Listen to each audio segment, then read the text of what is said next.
You tell me your thoughts. LeBron is a Laker. Well, my first thought is, why are we just dismissing them? I hear everybody's dismissing them as a serious contender. And I'm a proponent of, teams, young guys have to get crushed in the playoffs like we saw Boston, the Celtics have happened to them this year, before they can seriously contend. But, I don't know, in the second year, and so much of this depends on who the Lakers wind up keeping. Are they going to still have Ingram? Are they going to still have Kuzma?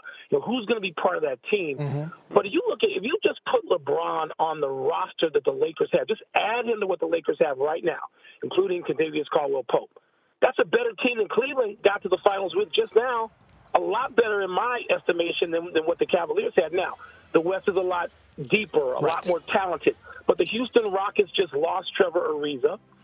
And the Golden State Warriors also got outplayed by the Houston Rockets without the injury to Chris Paul.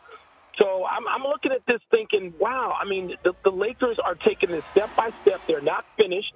And any team with LeBron James, to me, is a threat. Maybe not to the Warriors instantly, but I don't know how long the shelf life of anything is in today's culture. This isn't the 1970s or the 1980s or even the 1990s. Guys come and go. What's going to happen with Klay Thompson? What's going to happen down the road with Draymond Green and the salaries that the Warriors are going to have to marshal? So the resources. So I just think this is a great step for the Lakers. And before I just say, LeBron doesn't have enough to win there yet, let's see what the Lakers finish with. No, that's a great point. I think giving LeBron the benefit of the doubt generally has proved to be beneficial for most people that have done it over the course of time. He's the last guy in the world you want to doubt. What do you make now, Mike, of LeBron's in the West, KD's in the West, Steph's in the West, CP3 re-signed last night, Woj had that, James Harden's in the West. What do you make of this imbalance in the NBA now that the biggest chip of all for the first time in his career is headed west? Well, there's been an imbalance. This is not new.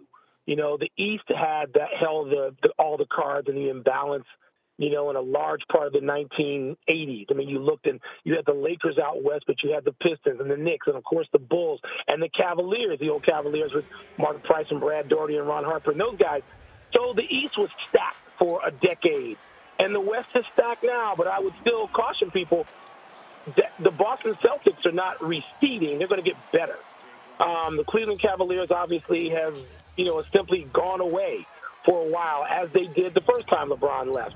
But also the Philadelphia 76ers, there's still some room for them to get better. We don't think their roster's finished yet. So the Celtics and the 76ers are still on the rise. The West is better. But the Boston Celtics are going to have to be reckoned with the next 3, 4, 5 seasons. And let's see about Philadelphia and how they recover from not being able to get LeBron, not being able to get Paul George. What is it what's their plan B, C, D to supplement Embiid and Simmons? Let me ask you this. It's probably been about 20 years since the league's most glamorous player has played with the league's most glamorous franchise. I think I know who we're all referencing here, Michael Jordan. With all due respect to Curry and the Warriors and LeBron with the Heat, this is the Lakers. This is the 16-time champions, the glitz, the glamour, the Hollywood, Showtime, Nicholson, all that stuff. What do you make that now the NBA's most glamorous piece is together with its most glamorous organization? Well, this is a league where stars are probably more important than any other league just because of the disproportionate impact a single great player can have on a team and a league. And so this is sort of the way it is. This is the culture of the NBA and the Lakers have done, this is not the first time. The Lakers have done this going back to Wilt. And attracting him, getting him, to leave Philadelphia and winding up with them. So the Lakers have done this. They did it. Jerry West, of course, did it not just with one guy, but with Shaq and Kobe, in the Olympic summer of 1976, getting those guys, draft night trade for one and trade, the big trade for Shaq, the sign-in trade. So this has happened. This is what the Lakers do. They go out and they understand that a rebuild isn't what that market really wants. They want the biggest stars and they want to win at the highest level. And this is a league that sort of gets that and says, yep, this is the stars are now in order. So it's not new, but it is something that I'm sure will reinvigorate the league, if you will, if it needs that. And if you're Golden State, if you're the Warriors, I got to think if you are Bob Myers and Steve Kerr and Curry and Durant. This ought to really get your attention. We looked at the Warriors. It took them a while to get going. They were sort of bored, the beginning of last year, through much of it, maybe even until the All-Star break. That shouldn't be the case this year. Even if it just comes down to beating back the Lakers a couple of times and say, hey, wait a minute, we're still top dog until you flesh out your roster. So I think it will just energize the league in general. You have teams that are looking at out west, the Dallas Mavericks. Mark Cuban's trying to make moves to not be irrelevant. You've got, the Utah Jazz, a team, on the rise as well.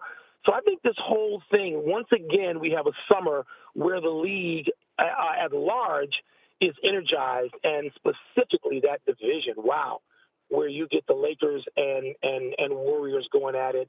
What is it going to be, full 4 times this season in the regular season? No question about it. This has captured the attention of the sports world. In fact, Michael, we're showing a picture live in Cleveland, what appears to be at one of the city's many great bars, where they're essentially watching you talking to me, which all of us talking about the biggest story in all of sports, LeBron landing in Los Angeles. Listen, every single place LeBron has played, a title has followed. It came after a while in Cleveland. It came a couple different times in Miami. I know I'm going to ask you to go out on a limb here because we don't know what the rest of the roster is going to look like. Is he going to have Kawhi? Who is he going to have? Is he going to have Boogie Cousins? But is it reasonable to expect a title, multiple titles, only because of what this guy always brings to the table everywhere he goes? What's a reasonable expectation, very early ballpark? Contention, serious contention. I don't buy that they're not going to contend, that he doesn't have enough around him to contend. He's got more around him now than he had in Cleveland. I mean, he's certainly got more than he had this past time, this year that just ended, this season that found him in the finals. And I know the East was weaker, and, the Pacers weren't ready to contend, and the Raptors just seemed literally afraid of them, and that's not going to be the case with Houston and Golden State. But I think that they will contend. I don't know what that means in terms of what place in the regular season. I want to see Houston. I want to see, what's going to happen there now. I mean, they got close. And I think they would have won that series if Chris Paul had been healthy for Games 6 and 7 in the Western Conference against Golden State. But what's Houston going to be? Losing Trevor Ariza? That's not like losing Harden or Paul or even Clint Capella. I mean, Ariza's probably after all 3 of those, certainly after 2 of those guys, and maybe all 3, when it comes to his importance and impact on the Houston Rockets. But they still got to replace him. How do you do that? The Rockets aren't going to be new to anybody this time around. I like what LeBron is walking into, even if he was just walking into this team. And you mentioned, and when I say like, I'm talking about, the ability to win 2 rounds out west, depending on where they figure out and end up in the regular season, what seed. No, I don't have them beating Golden State. No one's going to have that. Right. I don't know about Houston.